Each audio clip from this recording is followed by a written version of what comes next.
Halo, selamat siang Sobat IDX Jatim. Bertemu lagi dengan saya Esti Budiharti dari KPI BI Jawa Timur. Pada hari ini, hari Kamis nih ya, tanggal 20 Februari 2025, kita akan berdiskusi kembali terkait dengan pasar modal di Indonesia. Dan apabila nih Sobat IDX memiliki pertanyaan, silahkan tuliskan di kolom komentar. Halo, selamat siang Sobat IDX Jatim. Gimana kabarnya hari ini? Semoga hari ini selalu sehat dan semoga portofolionya juga udah sehat juga, membahagiakan gitu ya Sobat IDX.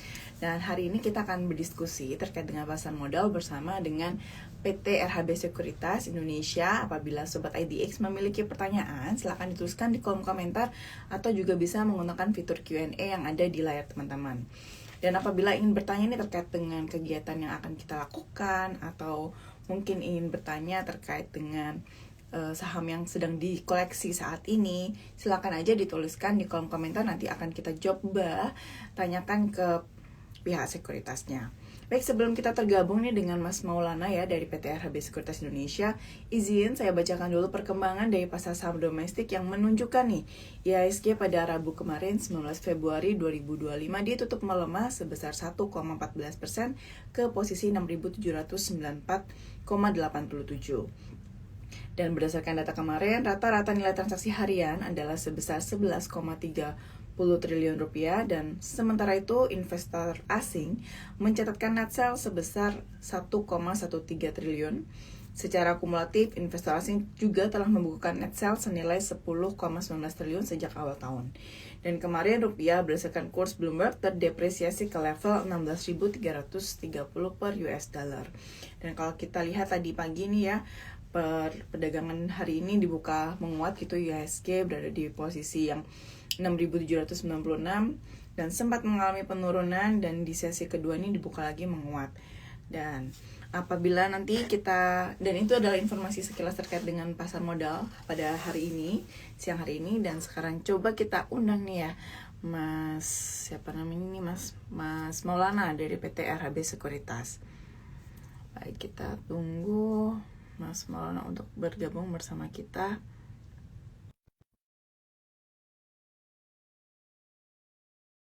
Baik, Sobat IDX juga apabila ingin bertanya gitu ya, mungkin terkait dengan saham-saham atau sektor-sektor apa aja sih yang terpengaruh, atau mungkin yang saat ini bisa kita mulai beli gitu, sektor apa, atau juga mungkin investasi yang cocok dengan tipe investor Sobat IDX apa, bisa silakan ditanyakan di kolom komentar atau bisa juga menggunakan fitur Q&A. Baik, kita sudah tergabung nih dengan Mas Maulana dari PT RB Sekuritas Indonesia. Selamat siang, Mas Maulana. Iya, selamat siang. Suara saya masuk, Mbak? Jelas, jelas, Mas. Sip. Oke, sip. Udah baru nih sepertinya headsetnya ya, Mas Maulana ya. Keren deh. Baik, Mas Maulana, gimana kabarnya hari ini? Alhamdulillah baik. Gimana juga dari kabar dari teman-teman IDX? Alhamdulillah di sini kita sehat-sehat, Mas. Cuacanya juga di sini udah ini ya, terang gitu. Sempat mendung tadi pagi gitu ya. Oh iya. Mm-mm. Dan ini mungkin mengikuti market kita gitu ya. Kalau tadi pagi sempat dibuka menguat nih Mas Maulana, terus sempat juga di jam 10-an mulai mengalami pelemahan ya. Nah, di sesi kedua ternyata dibukanya juga mulai hijau gitu ya, meskipun sekarang masih naik turun nih. Nah, Mas Maulana, kalau kita lihat pergerakan IHSG memang beberapa hari ini kan sempat hijau ya, setelah seminggu yang lalu tuh merah-merah terus gitu ya. Kira-kira ada sentimen apa aja sih Mas? Atau menurut Mas Maulana apa sih sebenarnya menyebabkan IHSG lagi apa ya, mulai mulai kembali naik gitu Mas? Oke, sebelumnya selamat siang teman-teman IDX ya. Ya. Sobat IDX dan juga Smart People tentunya. Mengenai pergerakan market atau IHSG secara umum, memang kita cenderung bergerak mix sih. Lebih tepatnya karena memang setelah fase mungkin sekitar minggu kemarin ya, awal pekan kemarin kita sempat beli, saya kan sempat naik, lalu sekarang ada aksi profit taking gitu dalam waktu jangka pendeknya. Memang sesuai ekspektasi bahwasannya memang IHSG itu memang sebenarnya sih masih dalam fase downtrend sebenarnya sih Pak. Cuman memang ada, karena kemarin ada momentum season ya, seperti laporan keuangan dan dividen yang ditopang oleh perbankan dan juga didukung oleh penguatan mata uang rupiah. Ini akhirnya membuat IHSG selama 2 hari berturut-turut di pekan kemarin itu menguat gitu. Nah, untuk saat ini memang IHSG cenderung terkonsolidasi. Kalau kita bisa lihat secara tingkat pun ini kan ISG sekarang dengan candlenya yang doji ini, ya dengan candlenya yang doji ini itu menguatkan menguatkan pandangan kita bahwasanya ISG memang sekarang sedang konsolidasi gitu untuk jangka pendeknya. Gitu. Nah, tinggal nanti kita tunggu sentimen apa ini nantinya ke depannya gitu, yang apa ISG nantinya akan menguat, malah kembali masuk ke fase berisnya gitu. Kalau kita lihat memang ISG sendiri kan secara teknikalnya sih sebenarnya memang dalam fase mid termnya ya memang pola candlenya ini pola patternnya ini malah cenderung dia itu masuk ke ini sih ke head and shoulder sebenarnya gitu. Setelah beberapa bulan kemarin dimulai dari September kemarin itu dikonfirmasi double top gitu. Jadi memang cenderungnya masih dalam fase bearish, hanya saja kita tunggu sentimen saja nanti baik itu dari dalam negeri ataupun dari luar nanti mungkin nanti akan ada sentimen positif ya, harapannya seperti itu sehingga ya paling enggak bisa lah menguji kembali level resistennya di sekitar 6.900 gitu. Nah, tinggal kita tunggu aja nih sentimen apa. Saat ini kalau dari teknikal sudah ada sinyal konsolidasi yang artinya peluang antara mereka ISG ini menguat meskipun terbatas ini masih ada gitu. Ya tinggal kita nunggu aja sentimennya. Sejauh ini kan kalau berita yang ada di luar mungkin adanya aksi mahasiswa segala macam itu mungkin bisa jadi sentimen yang mungkin kurang ramah. Tapi bukan sentimen fundamental sekali lagi, jadi nggak perlu khawatir mengenai isu dari Danantara ini. Nah ini yang nantinya kita tunggu nih, gitu. Kalau dari sisi sentimennya kita tunggu nih dari pemerintah gitu. Supaya apa sih Danantara itu? Kan yang dikhawatirkan sekarang adanya ini sih pasar mesti menyimak dari Danantara seakan-akan Danantara itu tidak bisa diaudit gitu, baik dari BPK, KPK itu nggak bisa masuk ke sana gitu. Padahal kan ekspektasinya kan dibentuknya Danantara ini kita mau mencontoh seperti Singapura dengan temasik holdingnya, Jadi ada satu company gitu yang memang dia ngurusi untuk di bisnisnya perwakilan dari negara. Nah, tapi ya kalau yang di Singapura berhasil ya kan dengan temasik holdingnya. Nah, holding company-nya berhasil nih. Nah, ya, tapi ada juga contoh yang gagal seperti yang terjadi di Malaysia gitu yang ada kasus mega korupsi kan di sana gitu. Nah, ini market masih menunggu konfirmasi itu seperti apa sih dan antara yang dimaksud oleh pemerintah gitu. Kalau nantinya orang-orangnya punya ditempatkan sana orang-orang profesional, ya saya pikir sih tentunya holding company ini bukan menjadi hal yang menakutkan gitu enggak. Tapi bisa menjadi ya suatu langkah kemajuan lah setidaknya seperti itu. Nah, tinggal kita lihat aja orang-orangnya siapa dan klarifikasi dari pemerintah seperti apa sih dan antara ini. Karena ada ketakutan memang Mbak Esti di publik bahwasanya nanti nggak bisa diaudit ya kan. Lalu itu yang banyak yang keluar rame-rame tarik dana dan banyak macamnya. Ini sentimennya masih isu sejauh ini sih menurut saya. Nah, itu yang berimbas ke market mungkin sekarang kayak masih konsolidasi ya antara mau menguat ISG-nya atau mau melemah. Tapi overall saya pikir kalau untuk saham-saham yang di sektor komoditas ini masih cukup ini ya cukup stabil ya performanya gitu. Diimbangi dengan penguatan juga di harga komoditas dunianya gitu. Seperti contohnya kayak sini ada Raja, kemudian ada juga MDKA, Antam di sektor emasnya juga mungkin sana. Sehingga ini masih bisa mengimbangi lah ISG gitu. Kalaupun koreksi nggak terlampau dalam gitu. Kalaupun menguat ya paling tidak ya ada penguatan lah. Baik. Jadi masih ada peluang juga nih ya. Jadi kalau untuk sobat IDX dan apa nih sebutannya Mas buat RHB nih? Smart people. Smart people gitu ya. Ada peluang nih untuk smart people dan juga sobat IDX untuk memanfaatkan momentum nih ISG juga ada kok gitu ya peluang ISG ini masih reboundnya masih ada banget gitu ya.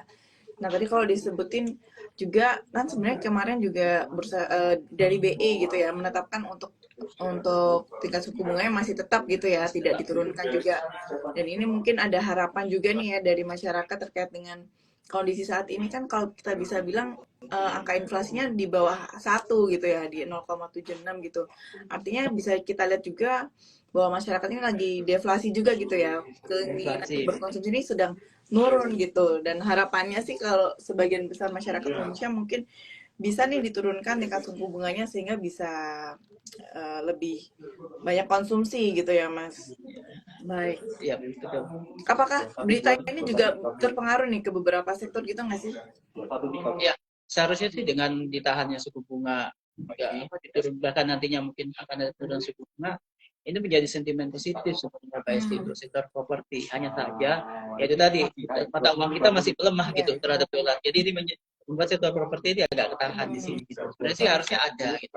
Nah terus kaitannya juga, ya memang kita inflasi turun, terjadi deflasi.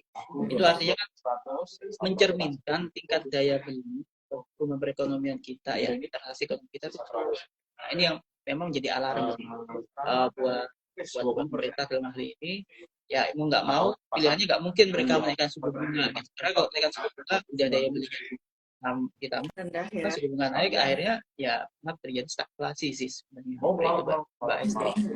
Ya memang seharusnya sih ada stimulus ya, dan tidak ada pemerintah pun ada signifikan lagi, atau tidak kalau nggak nanti malam besok mungkin kita tinggal lulus dari The Fed juga atau dari Donald Trump juga nantinya arah kebijakan geopolitik mereka kayak di Eropa itu seperti apa. Nah nantinya kan kalau nggak salah ada pertemuan nih antara Rusia dan Amerika nanti di Arab Saudi. Nah itu juga ditunggu pasar. Nah ini katanya dengan komoditas nanti, dengan integrasi market gitu, integrasi pelaku pasar. Nah tentunya nanti kita bisa cermati di komoditas dunia bagaimana. Karena sekali lagi yang perlu saya sampaikan bahwasanya Donald Trump ini dia anti renewable energy gitu. Artinya dia lebih cenderung ke konvensional energi ya sebagai bahan energinya, bahan baku dasar energinya. Sehingga mau nggak mau kita harus melirik lagi misalnya komoditasnya seperti itu. Nah mungkin kalau batu bara, kenapa sih mas kok batu bara kok nggak muat dari kemarin? Ya karena kan kita belum musim dingin ya, sekarang udah masuk musim panas di Eropa sana, jadi wajar lah kalau harga batu bara juga masih agak tahan di sini. Baik, baik.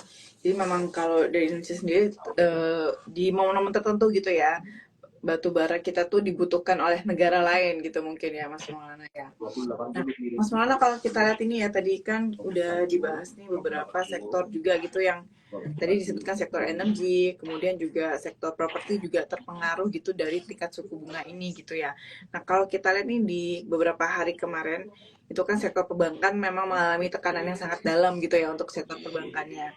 Tapi kalau kita lihat nih Mas dari data yang dirilis oleh Bursa Efek Indonesia ya, kita lihat ini kalau dari secara market cap dan juga trading value ini sebenarnya sektor finance ini masih bagus gitu ya, masih unggul dibandingkan dengan sektor-sektor yang lain gitu. Kalau dari kacamata dari Mas Maulana ini nih, apa sih yang sebenarnya meskipun dengan penuh banyak tekanan gitu ya, tapi ini sektor finance ini masih menjadi unggulan gitu, masih bisa dipilih gitu ya ketika kita memilih berinvestasi di sektor mana, finance ini masih bisa jadi pilihan nih, kenapa nih Mas? Oke. Sebenarnya sih kalau dari sektor perbankan itu sendiri, kalau untuk investasi ini cukup menarik. Nah, kalau kita Maaf kan, Mas Maulana, maaf saya potong, suaranya kurang jelas Mas, mungkin mic-nya bisa lebih dekat lagi nih Mas. Oke. Kalau sekarang udah cukup jelas, oke. Sudah. Ya, untuk perbankannya sendiri memang sih kalau untuk trading mungkin masih kurang ini ya gitu untuk trader. Tapi kalau untuk swing ataupun untuk para investor yang lebih jangka panjang ini masih cukup menarik gitu. Apalagi ini harganya murah-murah nih, ya kan? Yang terdiskon saham-saham ini nantinya gitu. Jadi ya kalau untuk perbankan itu sendiri sebenarnya kalau kita lihat dari sisi rasionya memang udah tergolong overvalue sih kemarin. Ada beberapa perbankan secara sektoral memang overvalue, terus juga secara teknikal juga memang sudah ada di yang overbought lah seperti itu ya kalau secara teknikal. Tapi kalau dari sisi sentimennya, saya pikir sih memang lebih kepada sentimen pelemahan mata uang saja sih Pak SD. Gitu. Kalau secara investasinya sih perbankan masih cukup menarik gitu. Kita tahu hari ini siapa sih nggak punya rekening tabungan kan gitu. Pastinya produk-produknya pasti masih digunakan oleh masyarakat sehingga nggak perlu khawatir juga sama produknya itu masih ada. Artinya saham-saham ini sebenarnya masih cukup menarik untuk dikoleksi kayak gitu Mbak Isti. Apalagi kan dividennya juga lumayan. Gitu. Jadi mungkin kalau untuk kondisi seperti saat ini gitu ya, yang perlu diperhatikan oleh investor adalah sektor-sektor atau saham-saham yang rajin bagi dividen gitu ya. Karena kan kalau dividen biasanya mereka tetap akan bagi gitu ya. Apalagi nih Sobat IDX bisa nih menggunakan fitur atau indeks gitu yang ada di Bursa Efek Indonesia. Jadi bisa milih nih mau beli saham-saham di indeks yang mana. Misalnya yang tadi bagi dividen gitu ya bisa menggunakan indeks High Dividend 20. Jadi emang saham-saham yang udah disusun gitu ya, dikelompokkan yang rajin bagi dividen. Tadi sempat disebutkan ada apa di Nantara gitu ya Mas ya. Dan Ini kan adalah proyek baru gitu yang mungkin di Indonesia belum ada sebelumnya gitu ya. Dan ini sebenarnya juga program atau langkah kerja yang bagus gitulah ya buat Indonesia karena ini hal baru. Jadi Indonesia udah mulai melek gimana sih cara mengelola aset atau keuangan yang ada di Indonesia dengan menginvestasikan gitu kan ya, nggak hanya dibiarkan diem aja gitu kan dananya ya. Kalau dari Mas Maulana sendiri apa sih yang terdampak nih dengan adanya di antara nanti ini sektor-sektor apa aja yang terdampak gitu ya? Kalau perbankan kan sudah jelas nih pasti perbankan terdampak gitu ya. Apakah ada sektor lain nggak nih Mas yang terdampak dari adanya di Nantara ini?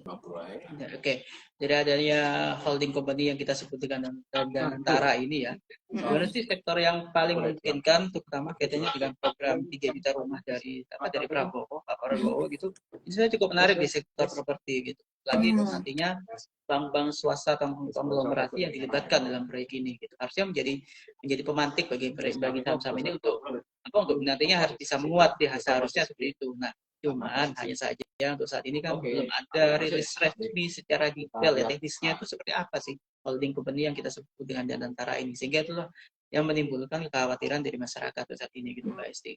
Anyway sih memang tahun ini merupakan sebuah terobosan ya. Kita mencoba setidaknya seperti Temasek Holding yang ada di Singapura. Nah, tapi jangan sampai malah seperti yang ada di Malaysia nantinya yang justru malah jadi mega korupsi gitu. Karena tidak adanya kontrol ya dari pihak auditornya itu yang nantinya dikhawatirkan oleh masyarakat. Lagi di sini kan sebenarnya pemerintah ingin berikan sebuah jaminan bahwasannya nantinya negara tidak selalu memberikan subsidi lah ya ke BUMN itu pasti. Kita tahu sekarang BUMN kalau setiap kali laporan keuangan lebih banyak ruginya, tapi mereka masih tetap ada gitu karena selalu disubsidi oleh negara. Karena dalam hal ini negara mau memberikan sebuah terobosan baru supaya nanti BUMN ini bisa benar-benar mandiri. Harapannya seperti itu. Ya kita tinggal lihat saja nanti. Kalau memang nantinya sesuai dengan ekspektasi kita, cari buat terobosan yang besar dan ini tentu akan menguntungkan banyak sektor. Kita bisa tahu kayak di sektor infrastruktur juga ini juga pasti akan terpengaruh positif lah gitu kayak infrastruktur. Kita ada Telkom di sana ya kan, terus juga di sektor konstruksinya juga ada gitu. Seperti kita tahu kayak BUMN konstruksi ya, BUMN karya ini kan memang lagi bermasalah tuh gitu. Yang mudah-mudahan dengan adanya terobosan ini paling tidak nantinya kan bisa sedikit mengurangi beban yang mereka punya sekarang gitu. Karena kita ketahui BUMN karya ini rata-rata kan mereka punya beban utang yang bisa dibayarkan sampai titik ini seperti itu. Karena kalau kita sendiri juga cadangan devisa di Indonesia sendiri kan sebenarnya masih banyak banget gitu ya, bahkan melebihi dari tahun-tahun sebelumnya. Jadi sebenarnya potensi besar nih yang dimiliki oleh Indonesia. Karena kalau kita lihat juga dari pertumbuhan ekonomi di Indonesia ini diprediksi juga di tahun ini kan di atas angka 5% gitu ya, 5%, minimal 5% gitu ya. Bahkan Presiden sendiri juga harapannya bisa mencapai 8% gitu ya. Kalau dengan potensi ini Mas kan sebenarnya orang asing gitu ya, investor asing ini sebenarnya mau masuk ke Indonesia ini terhalang apa sih sebenarnya gitu. Karena kalau kita lihat dari GDP-nya Indonesia bagus, dari tingkat inflasinya juga bagus gitu kan. Dan juga suku bunga yang diberikan ditetapkan oleh BI ini juga masih dalam batas yang normal gitu loh, yang justru bisa memicu masyarakat buat bisa berinvestasi, bisa berbelanja gitu ya. Tapi investor asingnya beberapa hari ini dia memilih untuk keluar dulu gitu ya dari Indonesia. Hal apa sih sebenarnya bikin investor asing untuk keluar dan apa sih yang mungkin bisa menarik investor asing ini?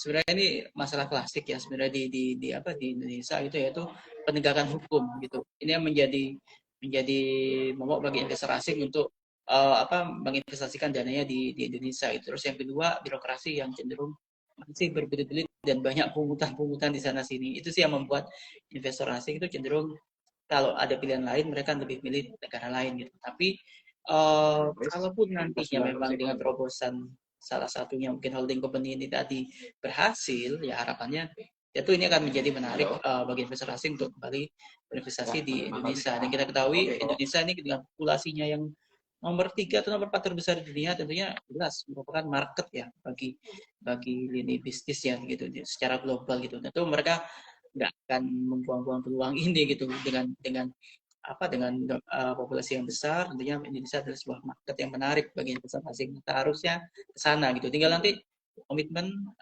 penegakan hukum dan birokrasi yang efisien. Tentunya ini merupakan suntikan lain lah gitu untuk agar investor asing mau kembali lagi ke Indonesia gitu. Hanya saja untuk saat ini memang kondisi global juga nggak hanya di Indonesia tapi secara umum juga masih dalam fase sulit sih gitu. Sehingga wajar sih kalau hot money juga keluar dari Indonesia seperti itu.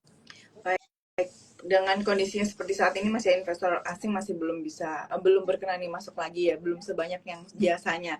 Kira-kira analisis teknikalnya masih bisa digunakan atau kita pakai analisis fundamental nih ya buat para investor nih untuk dalam menentukan pemilihan sahamnya? Dua-duanya bisa sih kita gunakan sih Mbak Esti. Kalau kita tahu kan kayak sekarang kalau secara fundamental ya kita tinggal pilih aja nih mana lah yang laporan keuangannya itu cukup cukup baik ya atau bagus gitu. Nah kita tinggal pilih ke sana, kita tinggal nanti cek rasio keuangannya mana yang masih di bawah rata-rata industrinya gitu. Itu bisa kita pilih di sana sahamnya. Untuk secara teknikal pun juga demikian sebenarnya. Kita tinggal ambil aja nanti saham-saham yang dia sudah oversold ya gitu, yang sudah dijual tuh bisa kita ambil. Kalau masih ragu-ragu bisa kita cicil beli aja di situ. Karena kan kalau dari sisi harga sebenarnya ini sudah cukup murah sebenarnya saham-saham yang ada di ISG sekarang gitu.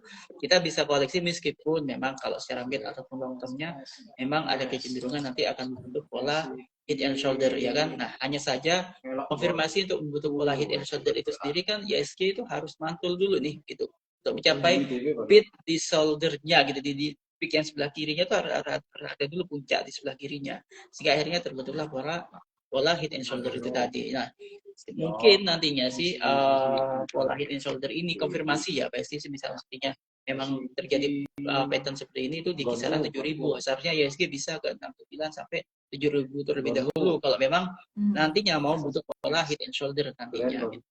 Kalaupun tidak maka ini pola double top yang lebih lebar lagi. Sebenarnya sih ada pola double top yang lebih lebar, tapi saya pikir dengan adanya sentimen seperti ini mulai masuk ke fase earning season juga dan kita juga nantinya bulan puasa lebaran di mana ada momentum bullish juga sih seharusnya kalau lihat secara historisnya saya pikir sih kalau hanya 69 ataupun 7.000 itu bisa dicapai kok sebenarnya sih. Bisa dicapai di gitu. Bulan Maret besok nih ya, Maret April inilah.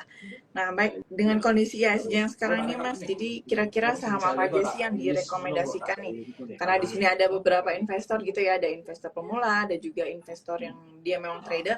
Boleh direkomendasikan nggak nih Mas? Buat investor trader tuh 3 saham mungkin ya. Dan juga bagi investor pemula tuh saham yang seperti apa gitu. Oke, kalau untuk ini yang buat pemula dulu deh, gampang aja gitu. Untuk yang pemula kita bisa lah kalau untuk perbankan tuh bolehlah kita koleksi lah ya, kita beli cicil gitu untuk paling enggak seperti semi menabung lah gitu, ya kan jangka panjang gitu bisa untuk nanti kita arahnya mendapatkan dividen seperti misalnya di BUMN Karya atau di perbankan BUMN ya seperti BBNI, BMRI, BBRI dan juga konglomerasinya kita ada BBCA. BRIS juga cukup menarik sebenarnya karena saham ini kan nantinya akan ditunjuk jadi bank emas ya gitu. Nah ini juga menarik nih dari BRIS ini sendiri gitu. Masih ada Indonesia, akhirnya kita akan punya bank emas nantinya di Indonesia gitu. Ini juga perlu dicermati gitu untuk investor pemula gitu. Nah untuk yang ini untuk para trader ya kita tinggal ngikutin aja ke konglomerasinya terutama ke saham-saham di komoditas gitu ya kayak minyak dan juga ada energi lah intinya gitu. Nah, kita bisa cermati di situ. Kalau yang berkaitan dengan saham-saham yang di batubara saya pikir karena sekarang udah masuk musim panas ya mungkin ya kita kalau mau cicil boleh ya dikit-dikit tapi kalau untuk trading dengan istilah all in gitu nah disclaimer on nah ini perlu kita juga mengikuti perkembangan harga komoditas dunianya. Kita bisa contoh misalnya kalau harga minyak kita ada Raja, juga ada Akra juga di situ, juga ada Medco dan sebagainya, ada Antam, MDKA juga untuk apa ya di sektor emasnya kayak gitu sih Mbak Esti. Baik, siap. Jadi ada beberapa saham yang bisa direkomendasikan untuk Sobat IDX dan juga Smart People gitu ya. Iya benar. Baik. Nah, Mas, berarti tadi kalau disebutin nih, yang beberapa kali nih yang muncul di DM kami gitu ya, ada pertanyaan ini terkait dengan BBRI gitu, disebutkan BBRI juga udah mulai boleh dibeli gitu ya. Nah, kalau BBR sendiri tuh, kalau kita lihat memang sejak tahun lalu gitu ya, itu kan mengalami penurunan gitu ya, Mas. Nah, kenapa nih kalau sampai sekarang ini masih dibeli nih, mau dibeli di harga berapa sih? Mungkin ada insight khusus nggak, karena teman-teman ini ya di Sobat IDX itu banyak yang chat BBRI harganya turun terus gitu, padahal kan kita udah berharap nih setelah dia laporan keuangannya rilis atau setelah dia ini ya eh, membagikan dividennya bisa rebound lagi gitu kan harganya. Kalau dari Mas Maulana sendiri menanggapinya seperti apa nih? Oke, kalau untuk BRI ini sendiri ya, terutama Bank BUMN sih, saya pikir sih, kalaupun mau masuk jangan jangan ini ya, jangan all in lah atau semua dana gitu, jangan, tapi kecil aja dulu gitu. Hmm. Karena memang sentimennya juga masih kurang kurang ramah ya ke sektor perbankan BUMN terutama. Tapi kalau untuk secara mingguan, memang ini sudah mulai ada sinyal mereka mau rebound sih. BBRI ini sendiri, dia paling tidak arahnya ini semisal pun nanti rebound, dia harus kuat dulu ya di level harga 4.040, nanti yang mungkin bisa menguat sampai ke 4.370. Itu level konsolidasi di resistennya nanti untuk mengonfirmasi reversalnya apakah nanti mereka akan menguat terus atau nanti akan berbalik arah. Kalau untuk jangka pendeknya memang masih ada peluang mereka melemah sebenarnya di 300-an tadi, dengan titik support kuatnya itu untuk saham BBRI ini dia ada di 3820-an. Nanti dicermati aja di area 3820 sampai 39 itu. Mungkin kita bisa cicil di sana lah gitu untuk saham BBRI ini sendiri gitu. Sih. Karena memang sentimennya masih masih kurang ramah sih untuk perbankan ya. Apalagi dengan pelemahan mata uang rupiah gitu. Baik, baik. Padahal kalau kita lihat sendiri NPL di Indonesia saat ini juga tergolong baik gitu ya, nggak yang kita banyak gagal kredit juga gitu kan ya.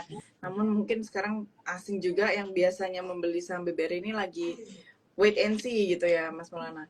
Baik, Mas Maulana, sebelum kita berakhir, kalau dari RHB sendiri nih Mas, ada program apa sih di selama bulan Februari ini gitu ya, atau di bulan Maret atau dalam waktu dekat ada program apa sih yang bisa diikuti nih oleh Sobat IDX dan juga uh, Smart People? Oke, yang pasti kalau dari kami untuk teman-teman smart people ya, itu nanti tiap kali transaksi dapat smart point sih. Dan nanti kalau poinnya itu sudah terakumulasi, terkumpul 15.000 poin, nanti bisa di withdraw ke akun GoPay-nya itu. Terus yang kedua, kalau mengenai acara kami atau event kami, nanti silakan datang ke kantor kami di Surabaya Barat ya, tempatnya silakan di Ruko Office Park 2 di RHB Sekuritas. Untuk yang di area Surabaya dan sekitarnya, silakan nanti datang. Ada edukasi pastinya juga, baik itu secara offline dan juga online tentunya Mbak Esti. Tinggal nanti nunggu update aja dari kami. Baik, jadi Sobat IDX yang dan Smart People juga jangan lupa nih ya, follow akun IDX Jawa Timur dan juga follow akun habis kita ada Ada, Instagramnya Mas ya. ada.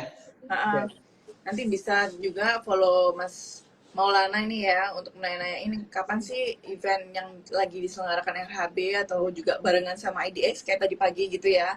Teman-teman bisa follow kita jadi biar tetap terupdate nih dengan informasi terkini. Baik, karena saat ini belum ada pertanyaan lagi ini dari Sobat IDX, mau kita izin ini ya Sobat IDX dan Smart People untuk mengakhiri live IG kita hari ini. Apabila ada pertanyaan silahkan DM kita, bisa DM ke IDX Jawa Timur atau juga IDX ke Instagramnya RHB maupun RHB-nya Instagramnya Mas Maulana sendiri gitu ya. Oke, baik kalau gitu izin saya akhiri. Terima kasih banyak Mas Maulana sudah hadir bersama kami, sudah diskusi. Dan terima kasih juga buat Sobat IDX Jatim dan juga Smart People yang telah bergabung nih bersama kita dari awal tadi sampai akhir hari ini. Baik, sekian dari kami. Izin saya akhiri. Wassalamualaikum warahmatullahi wabarakatuh. Terima kasih. Terima kasih.